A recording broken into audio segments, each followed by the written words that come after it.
C'est de savoir s'ils ont aussi leur nom dans le livre de vie. Mais au moins, ils ont sûr et certain d'avoir leur nom sur une chaise. Donc, je sais pas si ça existe ici, mais je sais que dans certaines églises où les gens... Bon, en fait, il y a une particularité, c'est que les gens payent pour que le bâtiment se construise. Alors, il y en a un qui a acheté une porte, alors on marquait le nom de celui qui avait acheté la porte. Un qui avait acheté une chaise, alors il y en a certains qui voulaient des chaises plus confortables que d'autres, et ainsi de suite, et ainsi de suite. Puis vous imaginez jusqu'où ça peut aller, et jusqu'où ça nous éloigne aussi du vrai évangile. La semaine passée, j'ai prêché sur le fait de cette rencontre entre Nicodème et Jésus-Christ. Nicodème, un homme qui connaît excessivement bien les Écritures, un homme vers qui le peuple va, c'est un pharisien. Le peuple, lorsqu'il a des questions à poser au sujet de Dieu, ils vont vers Dieu, ils vont vers lui, vers cet homme. C'est lui qui sait, c'est lui qui connaît toutes ces choses. C'est lui qui est un enseignant, c'est lui en même temps qui met les règles morales dans la ville et dans la vie de la communauté. Il en est le garant. Et il vient voir Jésus de soir, parce que certainement le moment est plus propice, parce que c'est calme, et il vient lui poser des questions. Et au final de toutes ces questions, il pose, mais en fait, que faut-il faire pour avoir la vie éternelle? Rabbi, tu es un maître, je le crois parce que tu fais tous ces miracles. Que faut-il faire pour avoir la vie éternelle? Et là, Jésus lui dit, tu ne peux pas voir le royaume de Dieu si tu ne nais pas de l'esprit, si tu ne nais pas d'en haut. Puis après ça, il dit, tu ne peux pas rentrer dans le royaume de Dieu si tu n'es pas régénéré. Naître de nouveau, il faut que tu naisses de nouveau. Et là, Nicodème est tout surpris. Et il pose encore des questions, mais à la fin, mais comment peut-il se faire? Comment cela donc? Jésus va même jusqu'à lui dire, mais toi qui es maître, enseignant en Israël, tu ne connais même pas ces choses. Et on avait vu que, en fait, ces choses, il aurait dû les connaître. Et on va voir un peu plus tard.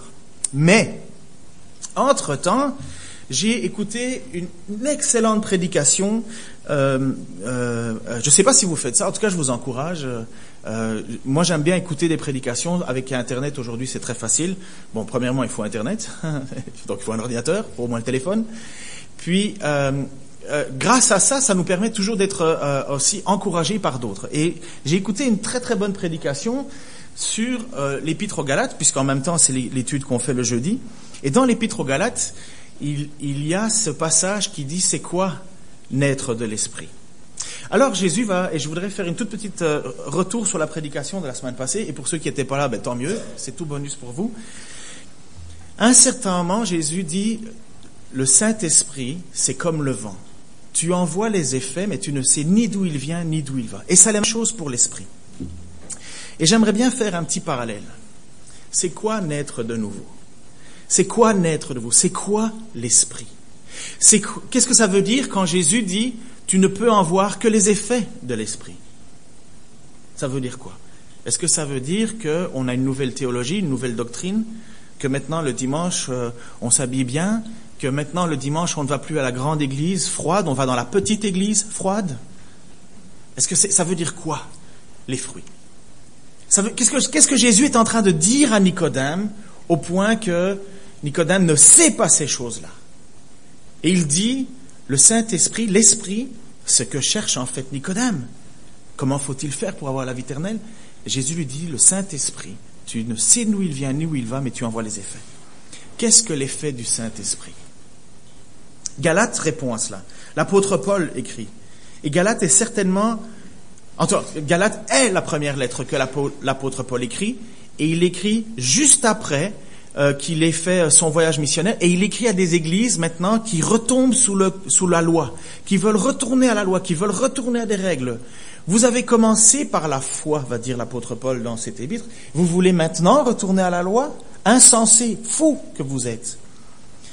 Mais à un certain moment, donc dans toute cette défense de ce qu'est vivre par la foi, il va le dire, quelque chose qui, malgré tout, est encore une difficulté pour nos églises aujourd'hui.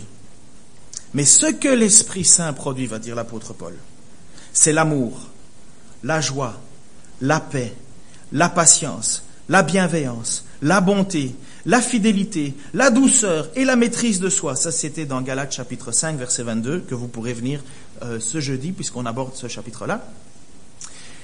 Et je vous le répète. Voici ce que Jésus dit à Nicodème à un certain moment. Nicodème, tu ne sais pas d'où vient l'Esprit.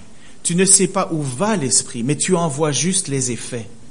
Et les effets sont l'amour, la joie, la paix, la patience, la bienveillance, la bonté, la fidélité, la douceur et la maîtrise de soi. La loi n'est certes pas contre de telles choses. Ceux qui appartiennent à Jésus-Christ ont fait mourir leur propre nature avec ses passions et ses désirs. L'Esprit nous a donné la vie. Il faut donc aussi qu'il dirige notre conduite. Ne soyons pas orgueilleux. Abstenons-nous de nous irriter les uns les autres ou de nous envier les uns les autres. Et ainsi de suite, et ainsi de suite. Jésus, quand il va parler de naître de nouveau, il va dire à Nicodème, tu sais ces gens que tu vois changer, que tu vois transformer, que tu vois aimer, que tu vois être bon, que tu vois être généreux. Ça, c'est la puissance de l'Esprit. Comment faut-il faire pour naître en haut? Est-ce qu'il faut que je sois bon? Est-ce qu'il faut que je sois ceci? Non, ce n'est pas ça qui t'accorde le salut. Et ça, on va le voir maintenant. Mais c'est indéniable que c'est la marque de ceux qui ont l'Esprit. C'est indéniable. Et j'étais en train de rouler à vélo, parce que vous savez que j'aime bien faire du vélo, et j'écoutais cette prédication, j'en avais les larmes aux yeux. J'en avais les larmes aux yeux à ce moment-là, en me disant, ce n'est pas parce que j'ai la bonne Bible, la bonne version, la bonne traduction, parce que je suis dans la bonne église, ou que je fais partie du bon mouvement, que je suis sauvé. La preuve, c'est que j'ai cela. L'amour, la joie, la paix, la patience. C'est la preuve, c'est la marque du chrétien. Voilà ce que Jésus dit à Nicodème. Tu peux seulement voir ces fruits-là parce que l'Esprit agit dans des personnes. Alors ça m'a interpellé. Et j'espère que ça vous interpelle tout autant. Est-ce que on voit l'évidence de l'Esprit dans ma vie? Est-ce qu'on voit l'évidence de l'Esprit dans ma vie? C'est une bonne question, hein? Parce que c'est justement dans ce discours-là que Jésus se trouve avec Nicodème. Jésus se trouve là, sur ce point-là. Tu en vois les effets, mais tu ne sais ni d'où ça vient, ni d'où ça va. Et Nicodème se pose cette question. Et maintenant, je retourne à ma prédication. Je ne l'avais pas quittée d'ailleurs. On est au Jean, chapitre 3, versets 13 à 21. Et à un certain moment, dans cette discussion entre Jésus et Nicodème, donc Jésus lui a dit, tu ne peux pas voir le royaume de Dieu, tu ne peux même pas y rentrer si tu ne nais pas de nouveau. Comment peut-il se faire? Et Jésus va lui dire à un certain moment, personne n'est monté au ciel si ce n'est celui qui en est descendu du ciel, le Fils de l'homme qui est dans le ciel. Et comme Moïse éleva le serpent dans le désert, il faut de même que le Fils de l'homme soit élevé, afin que quiconque croit en lui ait la vie éternelle. Nous sommes toujours donc dans cette discussion. Jésus a repris Nicodème, cet homme qui est pieux, qui est religieux, qui était prêt à faire n'importe quoi pour rentrer dans le royaume de Dieu. Ce sont des hommes qui on leur dit, bon, maintenant il faudrait te couper une jambe. Ils vont certainement se couper une jambe. Ils veulent obéir à tout prix, à toutes les règles. C'est un exemple de rigueur, hein, c'est un exemple de discipline pour nous. Et lui et sa bande de dirigeants, ils enseignent cela. Mais le problème, c'est qu'ils n'ont pas le cœur à la bonne place. Le cœur n'est pas transformé. Le cœur n'est pas transformé. Les actions le sont peut-être dans le sens... En fait, non, les actions ne reflètent qu'un désir volontaire de tout faire pour atteindre Dieu. Mais avec un orgueil de croire qu'on peut se passer de l'action de l'Esprit. Alors il est là, et Jésus le reprend quelque part avec Nicodème, et la question de Nicodème, qui est fulgurante pour cet homme qui est l'enseignant, comment cela peut-il se faire? En fait, Nicodème vient de se rendre compte maintenant, en discutant avec Jésus, qu'il ne sait pas grand-chose. Jésus a maintenant, et ça c'est incroyable, et c'est important, et c'est essentiel, Jésus a maintenant l'attention de cet homme. Nicodème ne se sent pas égal maintenant à Jésus-Christ. Nicodème a compris son humilité. Cet homme qui dit, moi je vais t'expliquer comment faire les choses, en revient à dire comment cela peut-il se faire. Eh bien maintenant Nicodème est enseignable. Combien de personnes sont inenseignables parce qu'ils pensent tout savoir? Et ils n'écoutent plus. Ils n'écoutent plus. Mais là, devant Jésus, Nicodème vient de prendre un coup. Au point qu'il dit, comment cela est-il possible? Et Jésus va lui montrer, il va lui expliquer qu'il est la personne d'excellence pour être l'enseignant. Il va dire, personne n'est monté au ciel, si ce n'est celui qui est descendu du ciel, le Fils de l'homme. Il est en train de dire à Nicodème, j'ai l'autorité de te parler des choses d'en haut parce que je viens d'en haut. Personne n'est monté au ciel, ce n'est pas encore la mort et la résurrection, ce n'est pas un anachronisme. Il est en train de dire à Nicodème, si tu veux que le ciel t'enseigne vraiment, il faut que le ciel descende vers toi. Et personne n'est monté au ciel si ce n'est celui qui en est descendu, le Fils de l'homme qui est dans le ciel. Jésus se définit comme étant le Fils de l'homme. Jésus déclare qu'il n'est pas un personnage terrestre.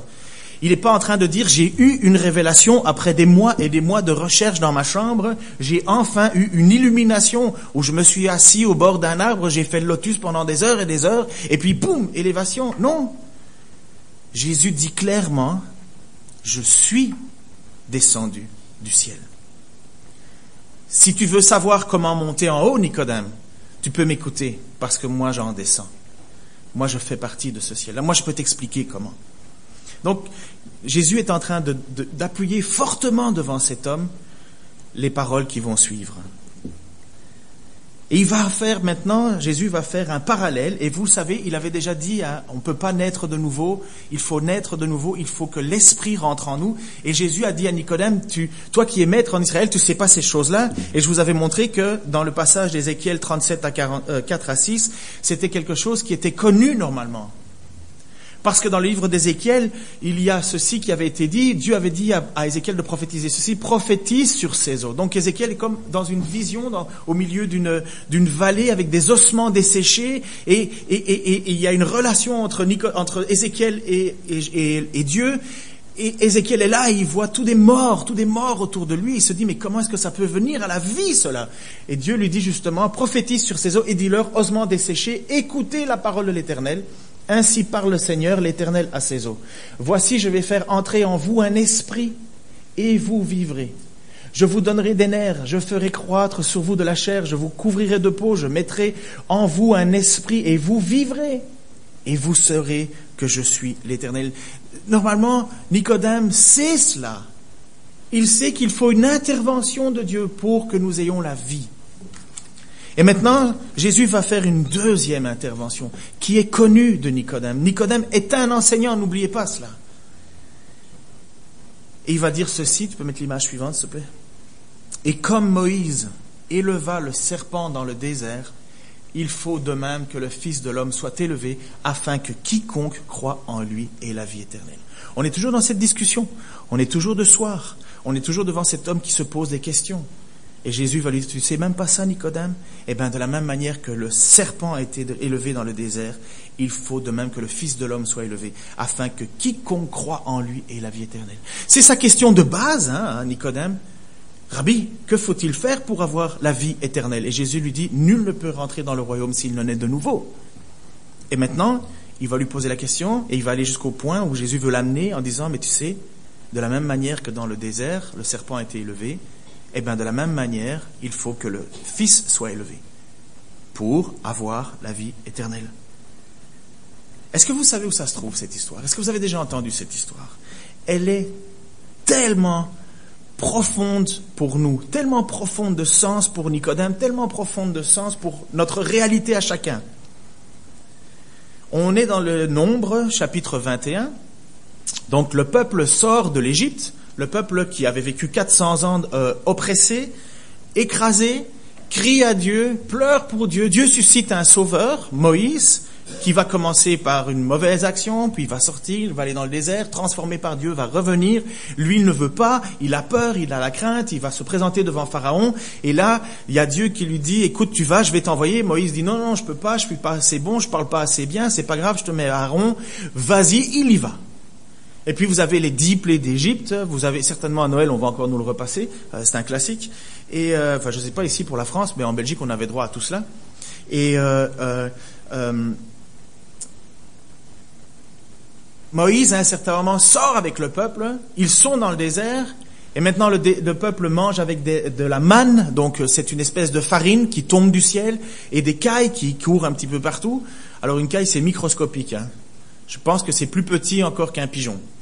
Mais c'est bon, Mais Dieu envoie caille et manne pour nourrir chaque jour le peuple, et ils ne mangent que ça. Et ils ne peuvent pas garder plus ou avoir moins. Si jamais ils essayent d'avoir de la manne pour 2 jours, ça va pourrir, sauf pour le jour du Shabbat. Enfin bref, ça c'est des détails qu'on pourra voir un peu plus tard. Mais le peuple en a marre. Tiens, bizarre. Ça c'est vraiment des genres d'attitudes que nous on n'a pas. Hein. Le peuple en a marre. Il se plaint. Et il va même jusqu'à dire un truc fou. Je préférerais quand même rester en Égypte. Hein. Mais c'est fou, quoi. On n'est pas comme ça. Hein. On n'est pas comme ça à regretter notre vie non chrétienne en se disant c'est quand même beaucoup mieux d'être chrétien. Avant, non. Non, malheureusement, combien de fois j'entends pas des gens quand ils font leur témoignage, la partie avant la conversion est plus importante que la partie après la conversion.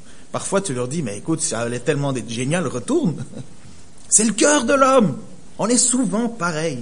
Et voilà exactement pourquoi est-ce qu'on a besoin d'être sauvé. Le peuple s'impatienta. T'as déjà mis, merci.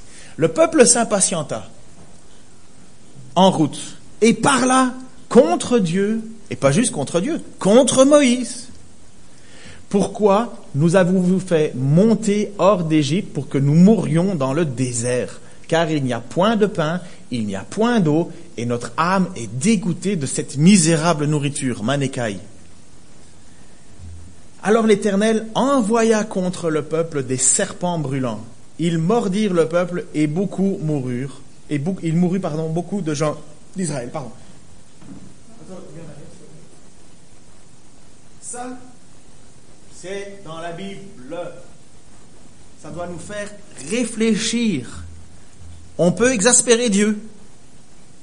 Et Dieu était apparemment très exaspéré.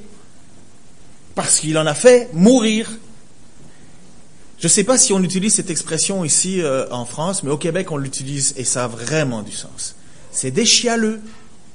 Est-ce que vous avez cette expression des chialeux? On dit quelqu'un c'est un chialeur. Un chialeur c'est quelqu'un qui se plaint de tout, il est tout le temps en train de se plaindre, il n'y a jamais rien qui est bon. Il sort du désert, Bon, pour faire un parallèle qui n'en est pas vraiment un, c'est quelqu'un qui achète une voiture parce que ça fait des années qu'il dit que sa voiture, elle est finie, elle est morte, elle pue. Il a une nouvelle voiture, puis 3 mois après, c'est elle marche pas bien, il est jamais content. Les éternels insatisfaits. Et voilà le peuple qui est là. Et ils sont en train de... Qu'est-ce que vous avez comme parallèle à chialer? Non, pas pleurer, ça serait pas... Râler. Ok, chialer, on va garder chialer, ok? C'est bien, chialer, je trouve ça bien, c'est fort. Ça représente bien le... Et le peuple, voilà ce qu'il dit justement, le peuple s'impatienta, parla contre Dieu, parla contre Moïse. Pourquoi tu nous as fait monter? On est dans le désert, on va mourir, il n'y a pas de pain, il n'y a pas d'eau, et puis on en a marre de ta manne et on en a marre de tes cailles. Bang! Le peuple se fâche, Dieu se fâche, envoie des serpents brûlants. Brûlant, c'est le synonyme de venimeux. Et beaucoup de gens meurent en Israël. Ils ont atteint la limite de la patience de Dieu. Jésus est en train de citer un exemple à Nicodème pour parler de l'amour de Dieu.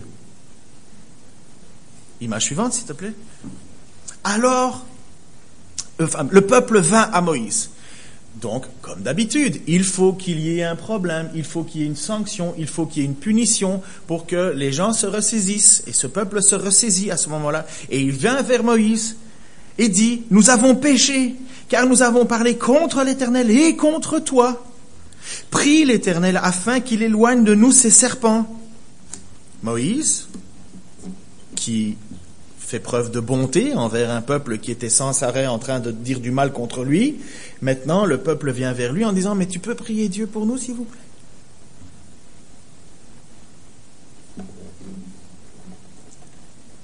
L'Éternel dit à Moïse « Fais un serpent brûlant, un serpent en airain, c'est du métal.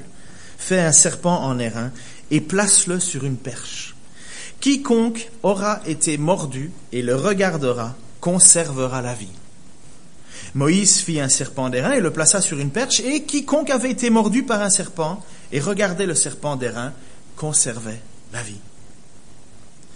Jésus raconte cette histoire à Nicodème, à cet homme qui maintenant a toute son attention. À cet homme qui normalement aurait dû savoir que si Dieu ne met pas son esprit, on ne peut pas renaître. Et maintenant Jésus lui dit, mais tu sais, de la même manière que le serpent a été élevé dans le ciel, de la même manière il faut que le Fils de l'homme soit élevé, afin que quiconque croit en lui ait la vie éternelle. Tu te souviens, Nicodème, lorsque le peuple râlait contre Dieu, lorsque le peuple chialait, lorsque le peuple était fâché, et que Dieu a envoyé des serpents mordre tout le monde dans ce camp. Il y en a certains qui sont morts, oui, il y en a d'autres qui ont réfléchi maintenant. Ils étaient mordus. Ils étaient mordus. Eh bien, Dieu a dit qu'ils seraient sauvés simplement en regardant un serpent en l'air. Juste en regardant un serpent en l'air. Souviens-toi que c'est de cette manière-là, alors que les gens étaient condamnés à mourir, c'est de cette manière-là, aussi simple, aussi futile quelque part, que Dieu a décidé de sauver son peuple. Pas tous, c'est pas tout le monde qui a regardé, mais voilà où Dieu amène les gens. Voilà où Dieu a amené son peuple à un certain moment. Voilà où Dieu est pleinement Dieu, et voilà où Dieu vient chercher pleinement notre cœur. Tu ne peux pas te sauver toi-même dans ces conditions. La seule chose incroyable que tu peux faire, c'est regarder un bout de métal en l'air parce que Dieu t'a dit que c'était ça qu'il fallait faire. Est-ce que ça s'appelle la foi? Écoutez, si je vous dirais maintenant, voilà, tu viens de te faire mordre par un serpent et tu cours partout, et puis à un certain moment, je dis, écoute, stop, la seule chose qu'il faut faire pour être sauvé, c'est que tu vas regarder ma montre. Il faut vraiment que tu aies confiance en moi. Hein. C'est vrai, c'est absurde pour moi. Mais si Dieu vous dit, voilà, vous avez été mordu, et le seul moyen de vous en sortir, c'est me faire confiance sur la solution. Ça s'appelle la foi. Là, pas de théorie, pas de grand homme ou de petit homme, simplement des gens qui sont là en disant, si je ne fais pas ce que Dieu me demande, si je n'obéis pas à Dieu, si je ne me soumets pas à Dieu, si je ne m'humilie pas devant Dieu, je meurs. Voilà. Voilà où Jésus amène Nicodème devant ce point en disant, écoute Nicodème, si tu veux la vie éternelle, il faut que tu abandonnes tout.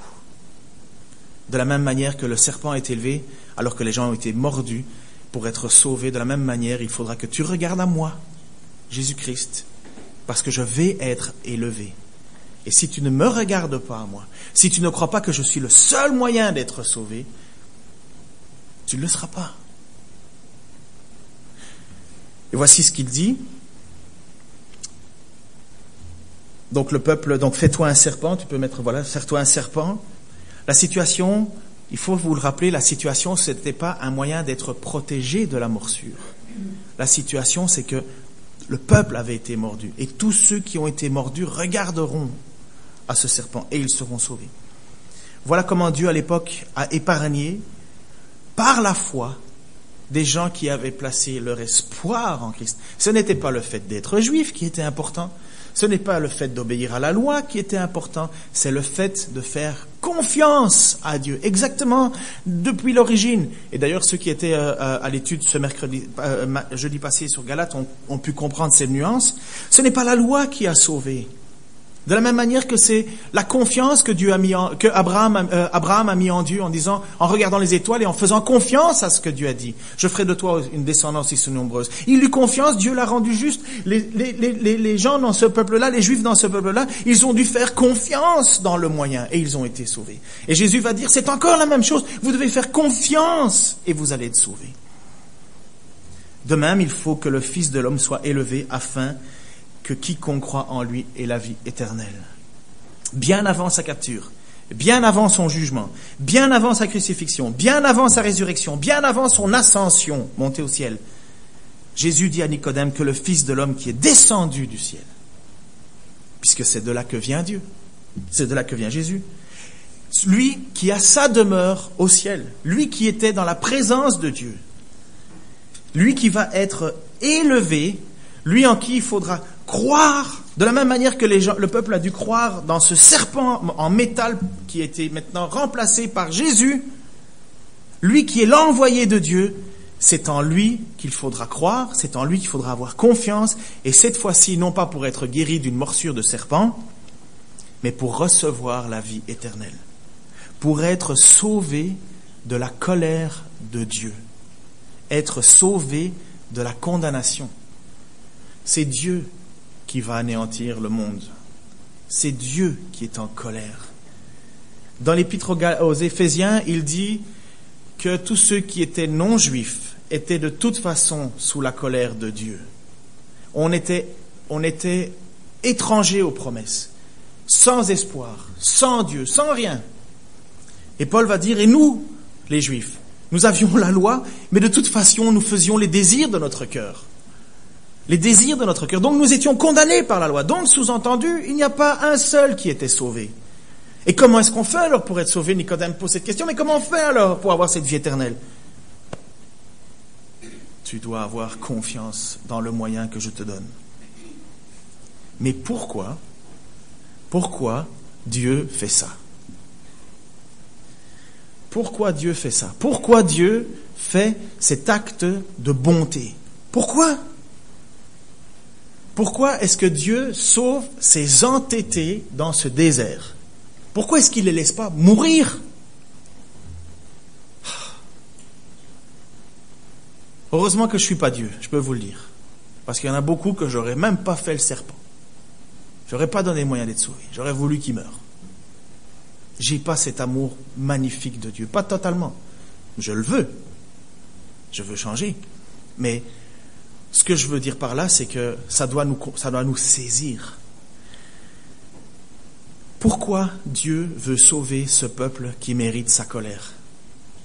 Pourquoi Dieu veut sauver ce peuple? Et justement, l'apôtre Jean, dans cette écriture, va insérer... Donc, la majorité des théologiens s'accordent à dire que maintenant, le passage qu'il va y avoir entre Jean 3,16 et la suite et 21 ne sont plus dans la discussion entre Jésus et Nicodème, mais c'est Jean qui veut expliquer la pensée de Jésus-Christ. C'est Jean qui veut nous enseigner pourquoi.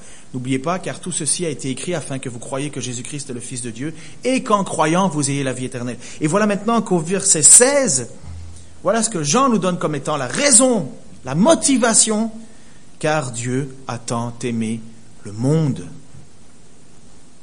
qu'il a donné son Fils unique afin que quiconque croit en lui, mais ne périsse point, mais qu'il ait la vie éternelle. Dieu, en effet, n'a pas envoyé son Fils dans le monde pour qu'il juge le monde, mais pour que le monde soit sauvé par lui. Celui qui croit en lui n'est point jugé, mais celui qui ne croit pas est déjà jugé, parce qu'il n'a pas cru au nom du Fils unique de Dieu. Et ce jugement est que la lumière est venue dans les mondes, et le monde a préféré les ténèbres à la lumière, parce que leurs œuvres étaient mauvaises. Car quiconque fait le mal haït la lumière, et ne vient point à la lumière, de peur que ses œuvres soient dévoilées, mais celui qui agit selon la vérité vient à la lumière, afin que ses œuvres soient manifestes, qu'elles soient faites en Dieu. Dieu a tant aimé le monde. Mais ça, c'est totalement surprenant pour Nicodème. Le monde, Seigneur, que tu aimes les Juifs, oui, mais le monde? Vous croyez que Nicodème pensait que Dieu n'aimait pas les Juifs? Nicodème, il dit non, Dieu aime les Juifs, et Nicodème, il n'est pas surpris de ça. Pour Nicodème, ce qui est surprenant, c'est que Dieu aime le monde, les non-Juifs, ces païens, ces gens qui ne connaissent ni leur droite ni leur gauche, ceux qui font que du mal, ces gens vers qui Jonas ne veut pas aller parce que ils disent « Ah, mais regarde, ce sont des gens méchants, des gens mauvais. Les Juifs, eux, ils sont bons. Nous, on est bons. Nous, on va être sauvés. Il suffit juste que j'obéisse à toutes les lois. » Mais que Jésus et que Dieu aiment le monde, ah non, ça va pas, ça. C'est crotté. Vous connaissez cette expression québécoise? Ça aussi, ça se comprend bien. C'est crotté. Ça veut dire ceux qui sont sales. Dieu aime des gens comme nous qui ne faisons que râler, que être mécontents, qui avons du dédain pour Dieu, ne nous intéressons pas pour Dieu. Dieu a de l'amour pour ça. Oui, Nicodème, Dieu a de l'amour pour ça. Dieu a de l'amour pour eux. Dieu a de l'amour pour ce monde. C'est exactement la même chose que Moab. Le peuple, Dieu est fâché contre ce peuple. Dieu veut détruire ce peuple. Il est en colère contre ce peuple. Et il le dit, ta fin est proche parce que tu t'es cru égal à moi, tu vas mourir. Et d'autres passages, nous voyons, Dieu qui pleure pour que Moab change. Le désir de Dieu, c'est ne pas voir le pécheur mourir. C'est qu'il se tourne vers lui, se repente.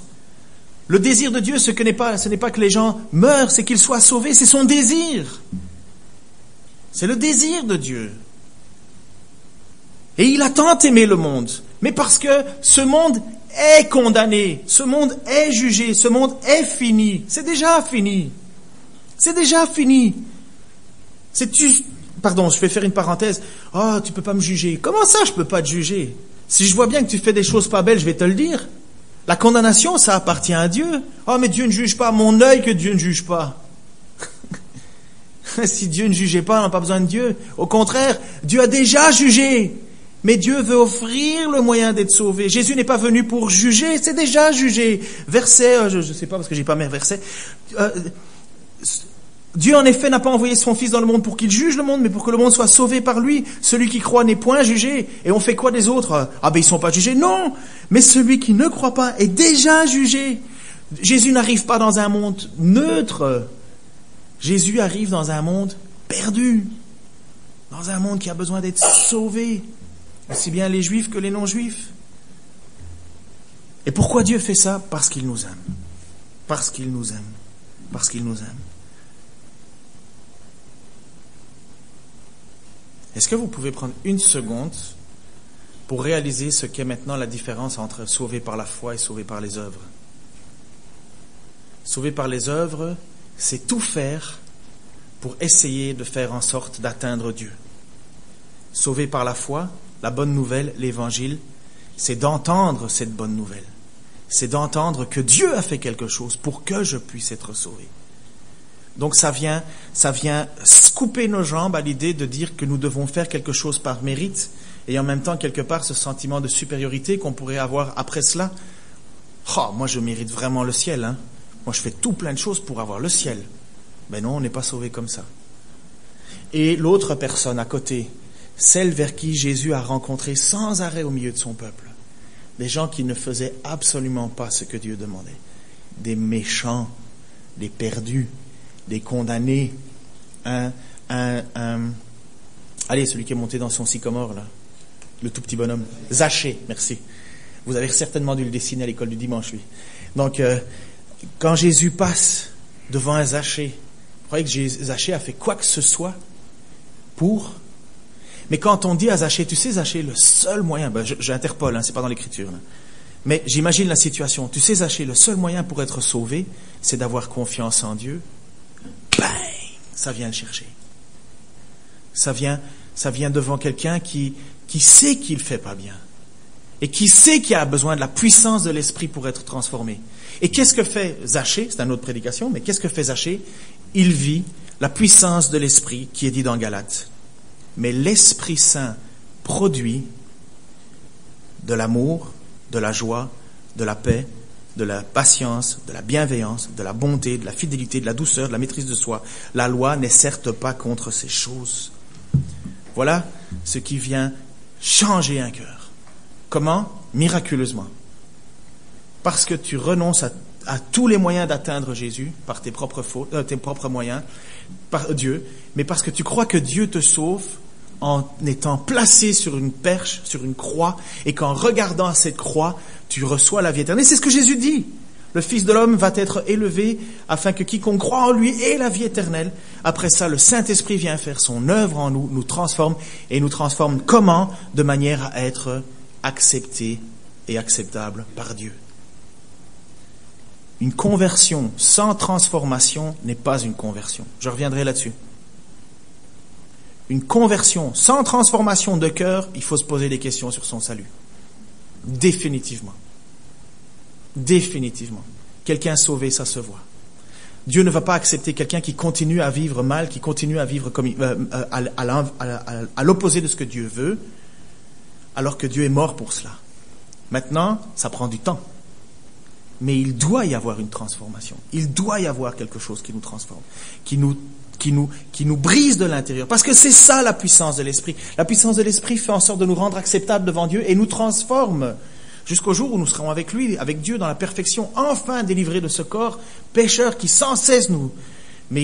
Mais un chrétien qui ne veut pas changer a un problème clair et net, définitivement.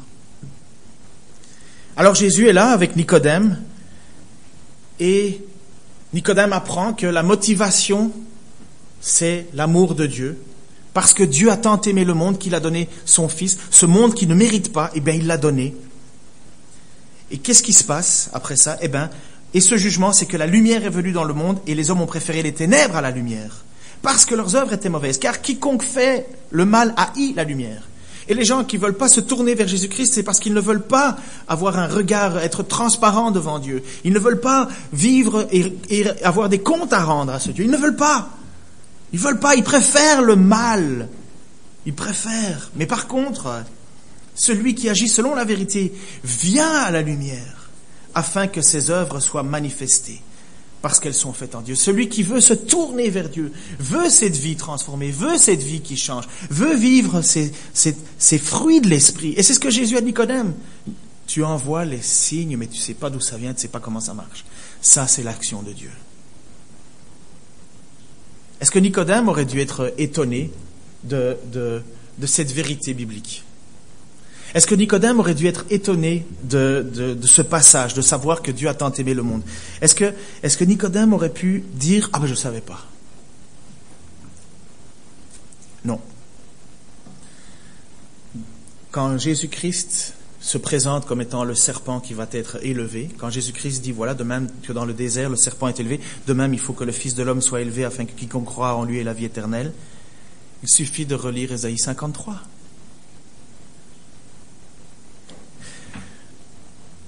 Nicodème aurait pu dire « Comment cela je suis sauvé et ça ne me coûte rien?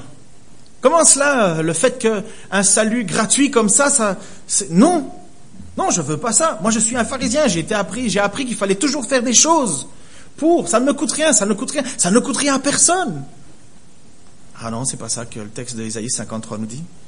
Il dit « Qui de nous a cru la nouvelle ?» Ésaïe 53, versets 1 à 5. Qui de nous a cru la nouvelle que nous avons apprise? Qui de nous a reconnu que le Seigneur était intervenu?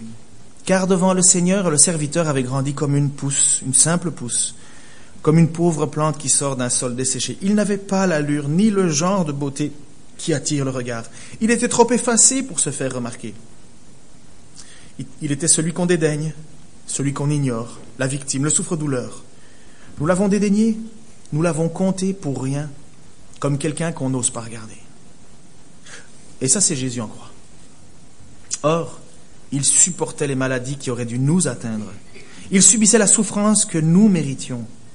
Mais nous pensions que c'était Dieu qui le punissait ainsi, qui le frappait et l'humiliait. Pourtant, il n'était blessé que du fait de nos crimes. Il n'était accablé que par l'effet de nos propres fautes. Il a subi notre punition et nous nous sommes acquittés. Il a reçu les coups et nous sommes épargnés. Voilà le plan de Dieu. Voilà pourquoi Nicodème ne pouvait pas dire « Ah, je ne savais pas. Ah ben c'est toute nouvelle que tu m'annonces. » Non. Dieu avait juste volontairement tenu cela caché.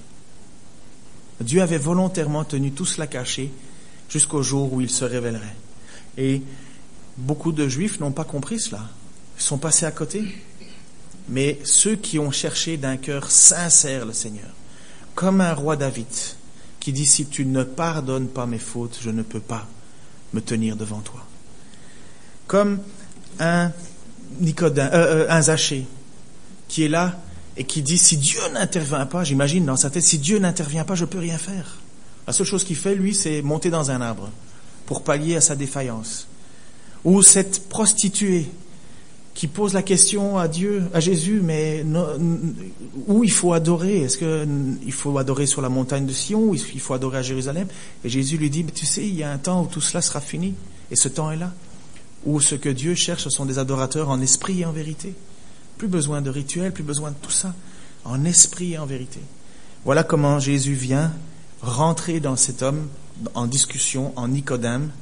Et vous le savez, je vous ai dit la semaine passée, Nicodème se retrouve à être celui qui va intervenir en faveur de Jésus au milieu des pharisiens en disant, il n'est pas juste que nous agissions comme cela par notre loi, nous ne pouvons pas juger Jésus parce que les pharisiens faisaient un complot contre lui, nous ne pouvons pas le juger, nos lois, il y a des règles. Et là, on le reprend en lui disant, t'es aussi un Galiléen, toi? Sous-entendu, tais-toi, on ne veut pas t'écouter. Et c'est ce même Nicodème qui va dépenser beaucoup d'argent pour faire en sorte que le corps de Jésus va être embaumé de la manière. C'est lui qui va prendre de son argent. Donc on voit un changement de cœur en Nicodème. Et je crois que, je peux peut-être m'avancer, mais je pense que quand nous serons dans la présence de Jésus, nous aurons Nicodème à côté de nous. Parce que cet homme s'est rendu compte que le seul moyen pour être sauvé, c'était de faire confiance. Et après ça, qu'est-ce que Nicodème a fait? Quelle était la transformation en Nicodème? Bonté, justice, générosité, un cœur transformé. Nous le voyons en Nicodème, enfin, dans le cas, dans les petits passages qu'il y a. Ça m'étonnerait que Nicodème ou les autres pharisiens aient voulu dépenser quoi que ce soit pour faire en sorte d'embaumer le corps de Jésus-Christ. Payer pour qu'il meure, oui, 30 pièces. Seigneur, je te prie pour ce message. Seigneur, c'est définitivement, Seigneur, la pierre d'angle dans nos vies à chacun. Seigneur, rappelle-nous et merci de nous rappeler par ton écriture que nous ne sommes sauvés que parce que nous avons mis notre confiance en toi. Seigneur, de la même manière que ce peuple qui regarde à un serpent en métal, parce qu'ils ont confiance que c'est le moyen que tu as donné. De la même manière, Seigneur, nous voulons avoir cette confiance que c'est comme ça que nous serons sauvés. Seigneur, viens, Seigneur, faire la différence dans nos vies par ton esprit.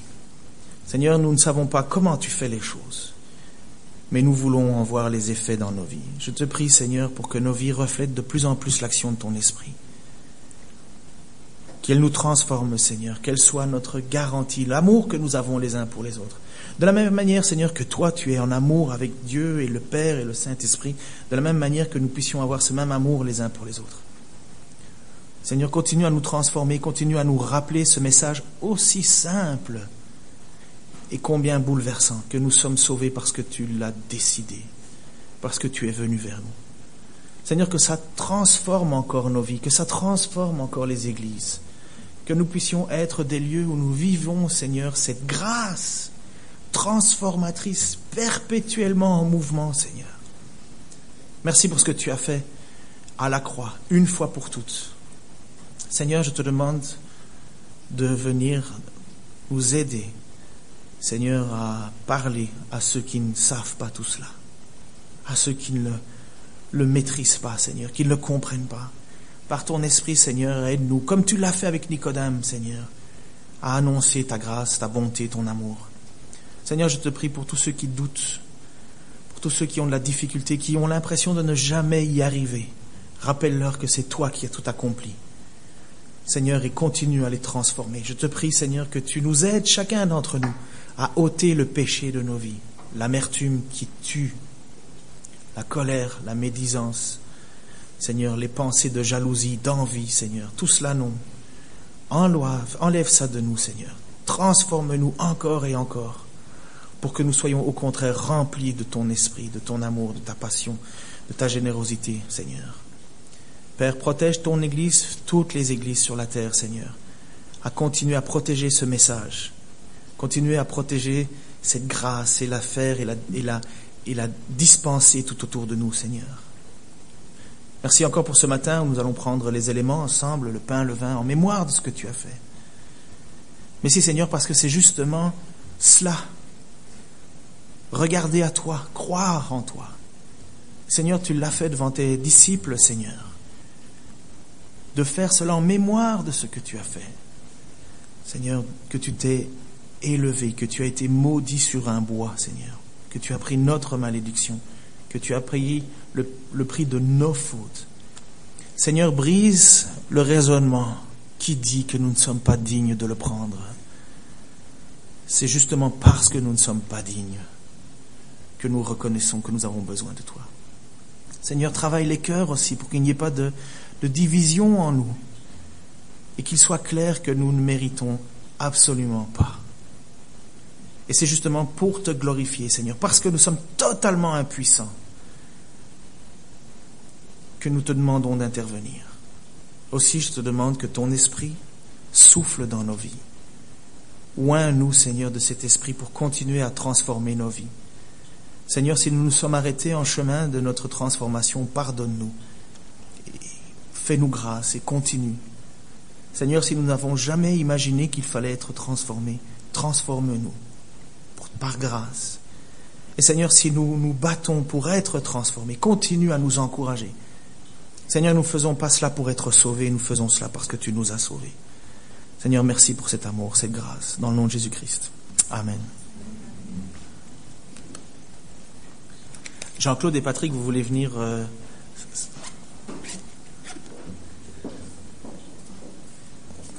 servir la Sainte Seine?